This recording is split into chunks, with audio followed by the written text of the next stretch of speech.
Assalamualaikum warahmatullahi wabarakatuh. Kali ini penulis ingin bahas soal rem ABS, terutama dari levelnya rem ABS. Jadi ABS itu tingkatannya macam-macam ya. Terus ABS itu namanya sistem ya, makin lama makin canggih. Dan ya kalau katanya bos, makin lama makin ringkas. Makin ringkas juga makin murah.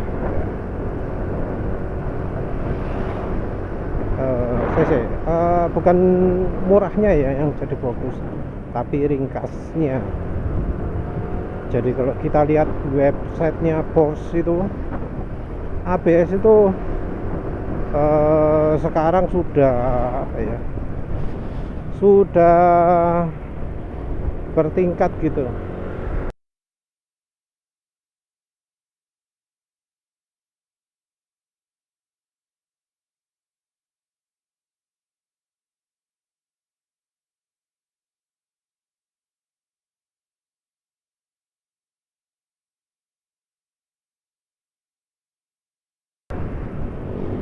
Jadi ada yang bisa gini, bisa gini, bisa gini.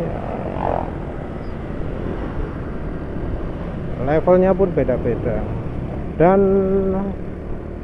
entah mengapa ada yang pabrikan buat sendiri, ada yang pilih bos. Jadi kayak Honda, kayak Yamaha kayaknya buat sendiri ya. Dan dari pabriknya pun, dari masing-masing ini, dari bosnya, dari Hondanya, dari Yamahanya, levelnya nggak sama. Jadi kayak yang ada di NMAX, maaf motor penulis nggak ada ABS-nya, sengaja pilih nggak pakai ABS. Ya bukan apa-apa, awalnya sih pingin beli NMAX 2020, beli yang top, versi paling tinggi. Jadi sekalian VVA, keyless, terus konektivitas, terus ABS. Tapi ternyata nggak suka modelnya. Jadi alasan penulis nggak beli yang versi yang baru, walau sudah ada ya. Penulis beli ini kan Juli 2020, sudah ada kan versi NMAX 2020. Tapi karena penulis nggak suka modelnya, nggak jadi. Alasannya sepele ya, gak suka modelnya, mending beli yang lama. Jadi karena beli yang lama, penulis malas beli yang ABS. Karena beli yang lama sekalian aja yang nggak pakai ABS. Dan setelah beli itu penulis bersyukur ya, bersyukur nggak beli NMAX yang baru, karena ternyata tombol keylessnya itu ringkih, terus ya ada ergonominya malah kalah dengan yang versi lama, nggak bisa terlalu selonjor. Terus ya apalagi ya, itu aja lah, banyak penulis lupa. Tapi yang dari sisi ABS-nya pun penulis beruntung nggak pilih versi ABS. Jadi versi ABS itu yang baru memang beda dari yang lama, entah apa perbedaannya. Jepang itu biasanya kalau ada beda di sistem yang internal itu jarang-jarang diomongin, kecuali kalau perbaikan bug yang lama.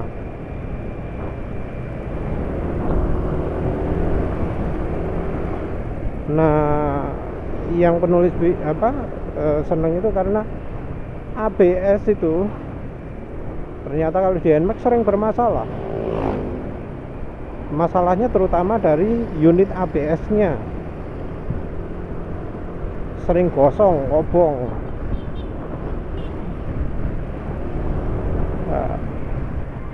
Dan kalau dari sisi feelingnya katanya kalah sama punya PCX. Punya PCX halus katanya, nggak derdek gitu ya. Kalau penulis sih namanya ABS ya, rasa der gitu si wajar ya. Lagi pula siapa sih yang berani menguji kemampuan ABS? Kalau di NMAX aja orang-orangnya cuma beraninya cuma praktek itu pakai rem belakang. Di belakang ces di rem apa keras-kerasan itu. Ya wes. Banyak kan cenderung mau ngelok. Nah itu jadi nggak ngelok. Jadi apa? Karena ada ABS-nya jadi bisa ngunci. Jadi apa bisa nggak slip. Namanya juga anti lock braking system, ban belakangnya nggak ngelok. Kalau sampai ngelok ya berarti rusak.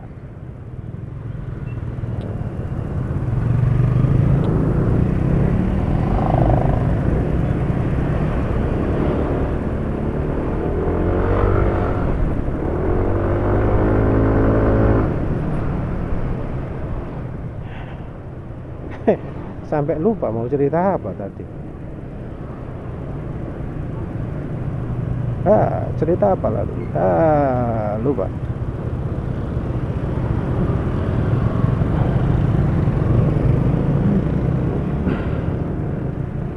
Nah, apa yang katanya ABS-nya Yamaha ini katanya masih taraf pertama. Terus yang taraf kedua itu artikel lama ya, penulis sudah buat kapan ya, tahun 2017 lupa lah. Dulu pokoknya pernah buat artikel soal ABS, bahas ABS-nya NMAX dibanding dengan apa itu ya, kalau nggak salah dibanding dengan R6. Jadi R6 itu pakai ABS lebih canggih daripada NMAX. Jadi NMAX itu generasi berapa itu, pokoknya termasuk generasi awal-awal ABS, generasi awal-awal. Apa bedanya yang punya NMAX dengan yang punya R6? Lupa. Maaf, nanti penulis sertakan kalau nemu. Yang jelas dari yang penulis tahu, ABS itu kalau yang motor-motor biasa mungkin ya termasuk NMAX juga, mungkin termasuk PCX juga, itu ABS fungsinya hanya untuk mencegah ngelok. Wis, itu titik. Jadi tidak berfungsi memaksimalkan daya pengereman. Itu yang penulis tahu. Jadi yang generasi pertama itu yang penting bannya nggak selip. Ban nggak selip itu dicapai dengan pulsing, dengan apa, dibuat daya pengeremannya itu nggak konstan keras itu, tapi gitu. Jadi ban itu bisa lebih ngegrip karena sempat ada istirahatnya. Jadi kayak waktu akselerasi lah, akselerasi itu di MotoGP itu kan beralih ke Big Bang. Sebelumnya pakai screamer, itu karena adalah untuk bikin ban istirahat sehingga akselerasi bisa lebih mantap. Penjelasannya gimana? Kalau untuk akselerasi kan gas terus ya, ban itu dipaksa muter terus. Dengan screamer itu pembakarannya dibuat rata dalam sudut 720 derajat ya. Itu pembakaran dibuat rata, dung rata gitu. Nah rata ini ternyata nggak bagus karena ban nggak sempat istirahat. Sehingga pabrikan pun merancang sistem yang nggak imbang, nyisih, pengapiannya dibuat jadi nggak merata. Kalau sebelumnya di tiap 720 derajat kali 4 itu berapa? Tiap 180 ya, 180 derajat itu pengapian, 180 derajat pengapian. Nah yang seperti ini mungkin mesin bisa kenceng, bisa stabil, bisa bisa halus, nggak geter. Tapi efeknya yaitu ban jadi nggak bisa istirahat. Ban nggak bisa istirahat, terbebani terlalu tinggi. Nah, dengan Big Bang, pengapian itu diapikan jadi pengapian itu dikumpulkan jadi satu. Nggak tiap 180 derajat, tapi jadi ada jeda. Jadi ada jeda. Jedanya mungkin 540 derajat tuh 540 kebanyakan ya. Lupa bos, pokoknya dibuat nyisih lah. Jadi kayak di Yamaha itu terkenal dengan crossplane kan. Crossplane kan mengubah dari yang deng deng deng deng jadi deng deng deng deng deng deng deng deng deng deng. Itu pokoknya pengapiannya itu jadi ada jeda.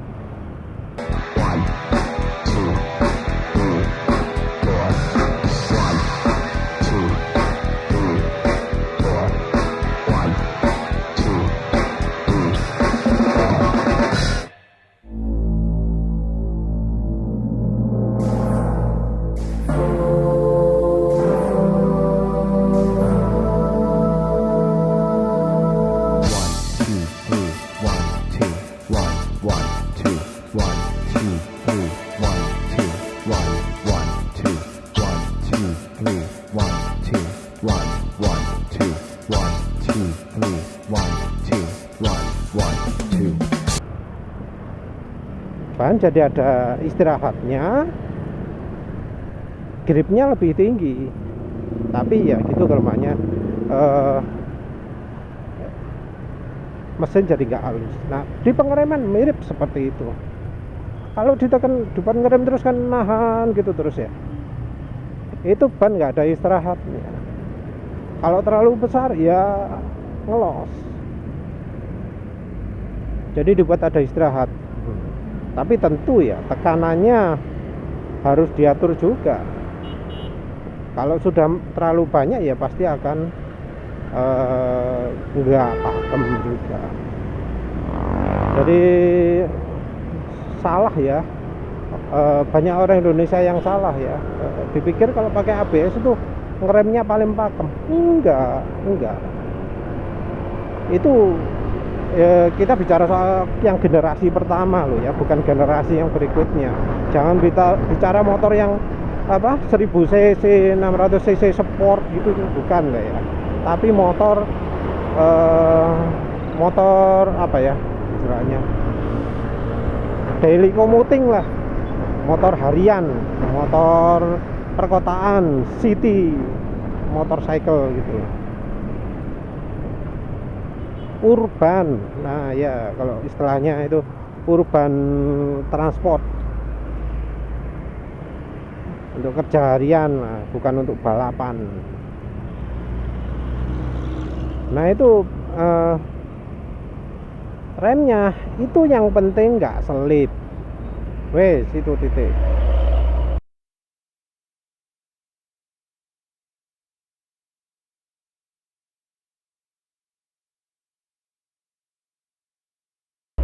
Bukan untuk memaksimalkan. Nah ini kalau diadu ya antara ABS generasi pertama dengan pengereman orang yang maksimal itu artinya ngerem itu sesuai dengan keadaan. Yang paling ngerti pembalap ya, pembalap itu lebih ngerti ngerem yang maksimal itu gimana. Nah di MotoGP zaman dulu rem depan yang jadi andalan, waktu Bridgestone ban depannya pakem. Tapi sudah itu sejak zaman Michelin ban depan nggak pakem lagi, lebih pakai ban belakang, orang pakai ban belakang juga. Nah kalau motor harian gimana? Kalau motor harian depan dan belakang nggak sepakem MotoGP ya, bannya itu ya, bannya nggak menggigit, nggak lengket, nggak selengket bannya MotoGP ya, pakai depan belakang maksimalnya itu. Kalau penulis sih ngawalinya pasti pakai rem belakang, soalnya biar begitu pakai rem depan bisa mantap, bisa nyekit gitu ya. Kalau yang sering nonton, selalu menonton channelnya penulis, mesti tahu ya, kadang itu penulis kalau di jalan ada motor yang motong jalan, ngerem sampai bunyi cekit-cekit gitu, cekit gitu ya. Nggak lama soalnya emang ngeremnya sebentar, ngerem nggak sampai bermenit-menit kan, antara berapa dari kecepatan 100 ke 40 itu nggak butuh waktu lama, paling beberapa detik tok, jadi gitu tok. Nah kalau remnya nggak pakem baru sama kakinya itu megal-megol dijejakkan ke tanah, nah kayak gitu tuh remnya nggak pakem. Kalau remnya pakem ya nyet gitu. Nah ABS yang generasi pertama ya ada ndelosornya gitu, jadi agak lama ndelosor gitu. Kalau yang biasa ngerem nggak pakai ABS, ngerti salahnya, ya bisa membuat lebih cepat, lebih pendek jarak pengeremannya daripada pakai ABS. Ya kuncinya threshold braking ya, ngeremnya pas tenaganya.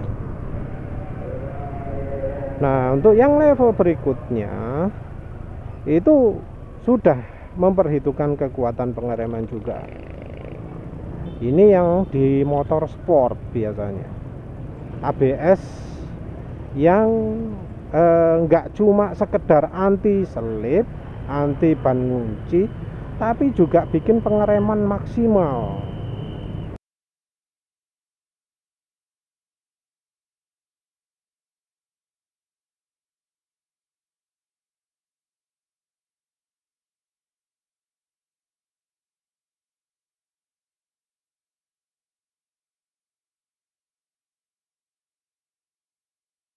Pengereman yang bisa menyamai pembalap MotoGP ya, istilahnya gitu. Jadi kalau yang generasi pertama mungkin cender gitu, tenaganya kayak konstan gitu ya. Jadi nggak ada perhitungan G-meter atau sensor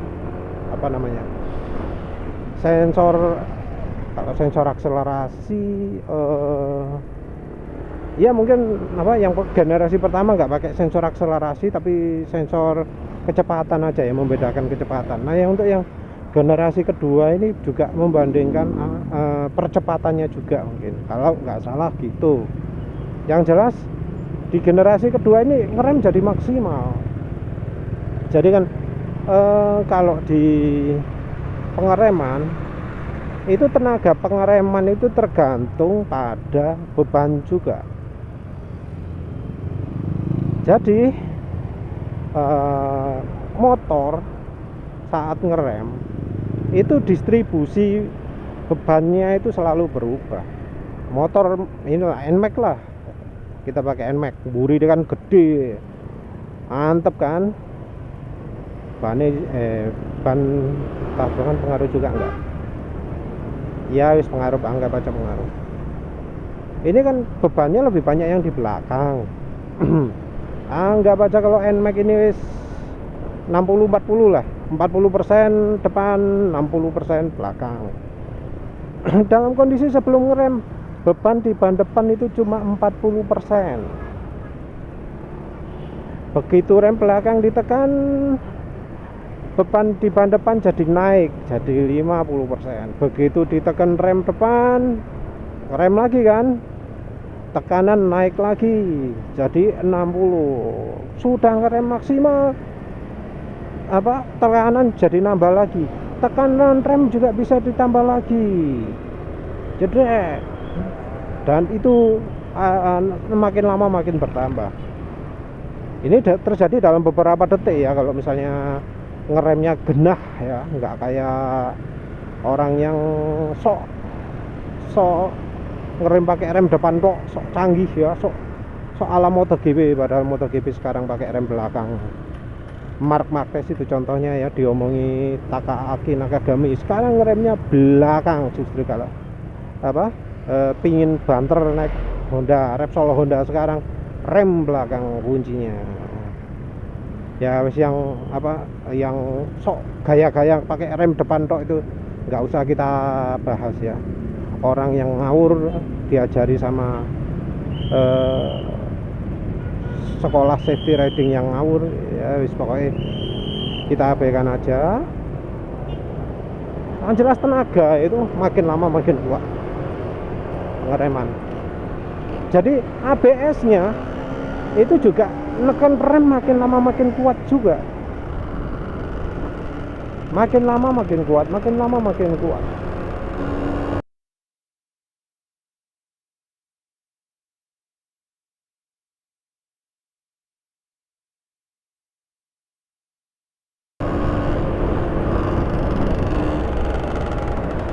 Harusnya kan orang kayak gitu, tapi kan orang ya berdasarkan insting gitu.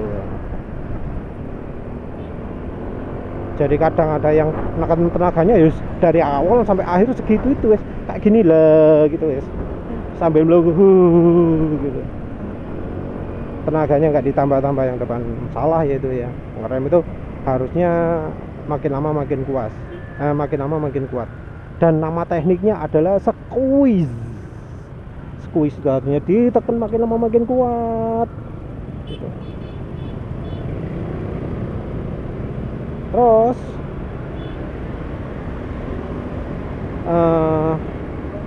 itu masih level 2 ya. Ada lagi yang lebih canggih. Jadi kan biasanya kalau sudah pakai ABS itu motor itu nggak boleh ganti ban. Ada yang mensyaratkan kayak gitu. Jadi ukuran ban itu penting sekali untuk kalkulasinya sistem ABS ini. Kalau nggak gitu jadi nggak maksimal kan. Jadi kalau ABS yang generasi awal itu karepmu kayak ban apapun, soalnya tujuannya cuma untuk anti slip. Kalau yang untuk generasi kedua itu tujuannya adalah untuk menghentikan maksimal. Nah ini makin sensitif. Ukuran ban itu kalau bisa harus sama, nggak boleh berubah. Kalau dibuat lebih diameternya lebih besar atau lebih kecil, jadi bingung ECU-nya. Bisa muncul error kali ya, nggak tahu lagi lah. Tapi ada syarat kayak gitu. Penulis lupa disebutkan di mana, tapi penulis pernah baca itu.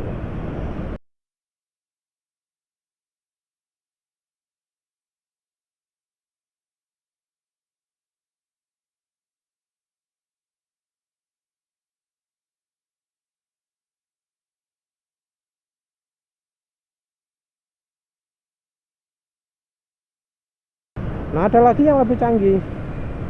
Nah kalau yang nggak boleh ngubah ban itu modelnya akan pakai sistem dicatat gitu ya. Jadi merek ban yang gini, maka gripnya itu segini maksimalnya. Nah kalau yang apa? Yang lebih canggih ini, dia pakai adaptif. Dia pakai sistem belajar. Oh sekarang motornya itu maksimalnya kekuatannya segini. Oh motor ini maksimal kekuatannya segini, diprediksi.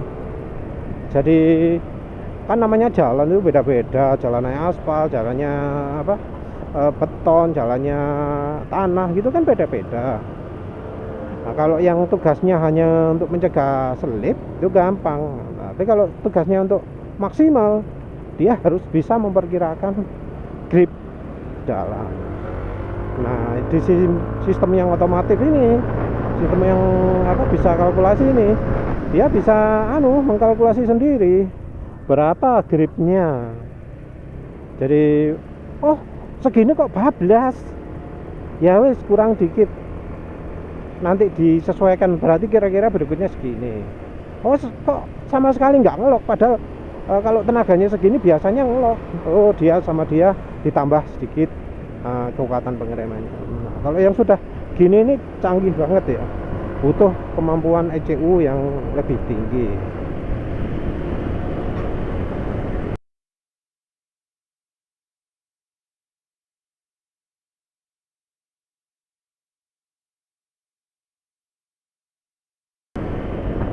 Ya kita apa? Ini masih level level belum yang paling canggih ya. Jadi yang pertama yang kayak NMAX itu fungsinya cuma nggak selip, titik, biar ban nggak ngelok, titik, wes. Yang kedua itu biar maksimal pengeremannya, tapi dia harus mensyaratkan ban mereknya tetap ukurannya tetap dan segala macam, pokoknya ngefix lah, nggak boleh ada yang berubah. Yang ketiga, dia otomatis ada prediksinya. Nah yang keempat ini sudah lebih meningkat lagi. Yang keempat ini dia bisa mengkoreksi kebodohan rider, nggak cuma dari ngerem di lintasan lurus saja, tapi juga di lintasan miring. Nah ini banyak orang yang nggak tahu bahwa ABS itu kebanyakan itu hanya didesain bisa berfungsi dengan baik di lintasan lurus, nggak waktu lagi cornering.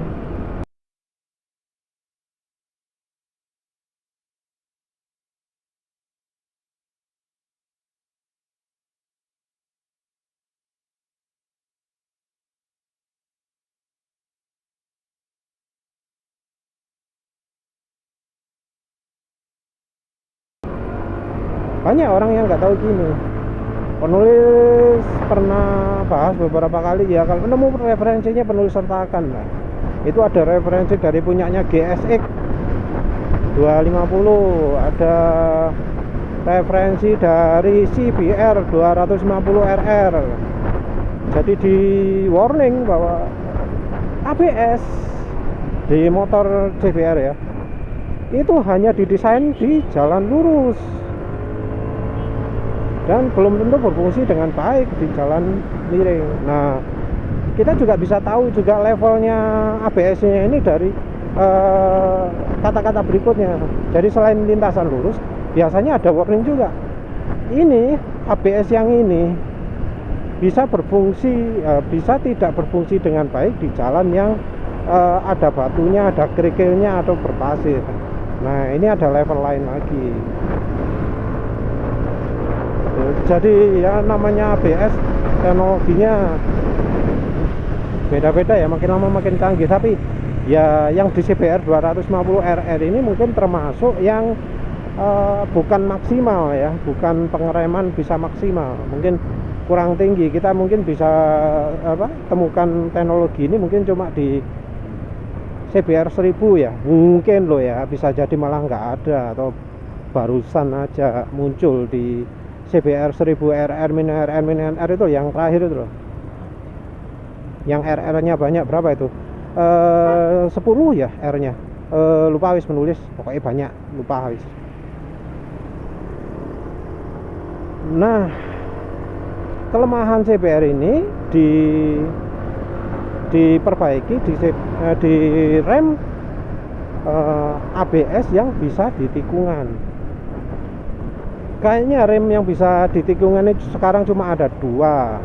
Yang satu buatannya Continental, yang satu buatannya Bosch. Nah, keduanya ini dipakai di merek-merek motor Eropa biasanya. Kawasaki juga sih, Kawasaki biasanya sama BOSCH itu ya, Bosch. Nah kemampuan pengereman di tikungan ini mengatasi kelemahan ABS yang di lintasan lurus. Jadi ABS-nya motor sport itu kan sudah canggih, walau disebut kurang bisa maksimal di lintasan di tikungan. Kalau yang sudah mahal itu dia sudah paling tidak bisa dipakai untuk ngerem lah, tapi masih belum pintar, belum bisa mengkoreksi kebodohan rider. Jadi kan pakai rem ABS itu juga harus ada mikirnya juga. Jadi rem ABS sekalipun itu juga ada prosedurnya. Kalau di lintasan lurus ya wis karepmu saenake, mau pakai yang depan dulu belakang dulu, nanti sistem ABS-nya mengkoreksi. Nah, tapi kalau di tikungan ternyata ada metodenya. Ternyata kalau di tikungan itu menggunakan rem depan yang sekalipun sudah ABS itu salah.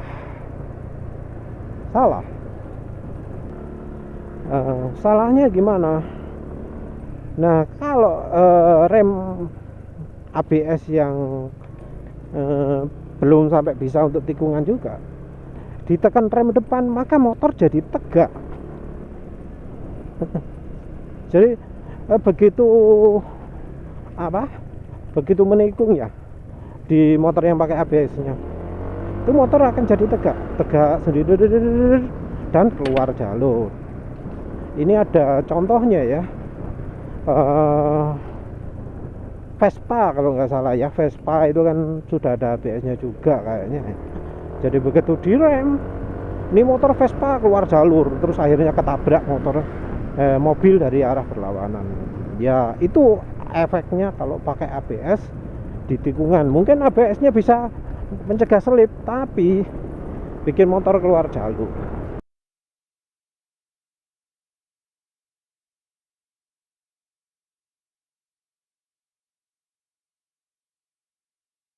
Now let's take the motorcycle to a simple corner and do the same test. When we compare the two motorcycles, you can see the ABS bike stops in a controlled manner, but the actual advantage of the MSC system can be best seen by looking at the motorcycle position on the bike without ABS. We might have a more controlled stop, but the test shows that it's hard for the rider to maintain a considerable lean angle without ABS, and one with MSC cornering ABS. We'll have a closer look at second and first place, the difference between ABS and cornering ABS. Both motorcycles display controlled stops, but the direction of travel is maintained with the MSC and cornering ABS version, keeping the rider and its motorcycle ready to race.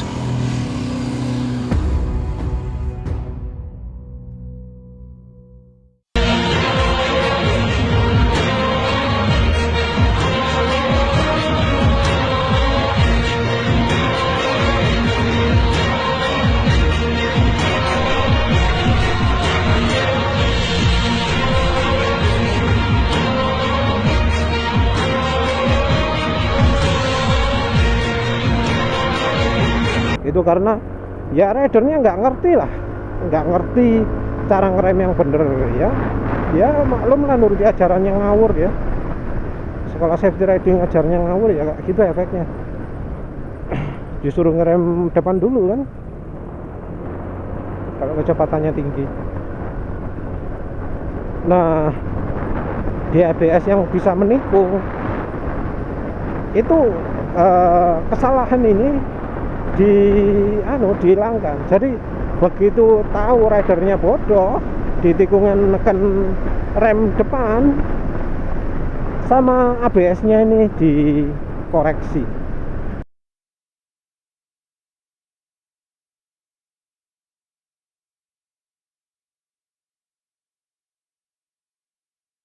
Tenaga pengereman di ban depan itu dikurangi dan belakang yang ditambah sedemikian rupa sehingga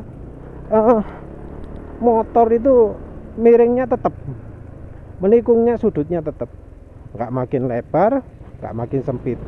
Nah kan kalau ngerem belakang kebanyakan kalau di tikungan itu bisa tikungan makin sempit. Nah, atau kalau misalnya sampai berlebihan ya jelas ngesot, jatuh. Tapi kan ABS nggak gitu. Jadi ya paling sudutnya makin sempit. Sementara itu kalau pakai rem depan, kalau terlalu keras nggak ada ABS memang ngesot, jatuh low side. Nah begitu ada ABS efeknya beda, jadi keluar jalur. Dengan adanya ABS, cornering ABS ini jadi lebih pintar sistemnya. Ya bikin sehingga daya pengereman belakang dan depan itu bisa pas. Jadi ngerem ya tetap ngerem, tapi motor nggak jadi tegak ataupun makin tajam menikungnya. Nah itu guys yang bikin ABS, cornering ABS ini beda. Teknologi cornering ABS ini masih termasuk baru ya. Kebanyakan pabrik ini yang menerapkan masih yang pakai teknologi tinggi seperti Ducati, KTM, BMW, Kawasaki. Entah Honda pakai atau enggak ya, penulis lupa. Entah apakah CBR 1000 RR itu ada cornering ABS-nya. Terus lupa, nanti kalau ada penulis sertakan. Yamaha R1 rasanya enggak ya. Suzuki ya nanti penulis sertakan lah. Pabrik-pabrik Jepang kan banyak orang yang ingin tahu ini pabrik sudah beneran canggih atau enggak gitu ya. Nah, teknologi cornering ABS itu teknologi pengereman yang paling canggih karena bisa mengkoreksi kebodohan rider dalam menggunakan rem ABS. Kalau ABS biasa kan biasanya untuk ya mencegah slip aja. Terus habis itu selepas mencegah slip bisa mengerem lebih maksimal. Sesudah itu pakai koreksi bisa adaptasi, bisa belajar.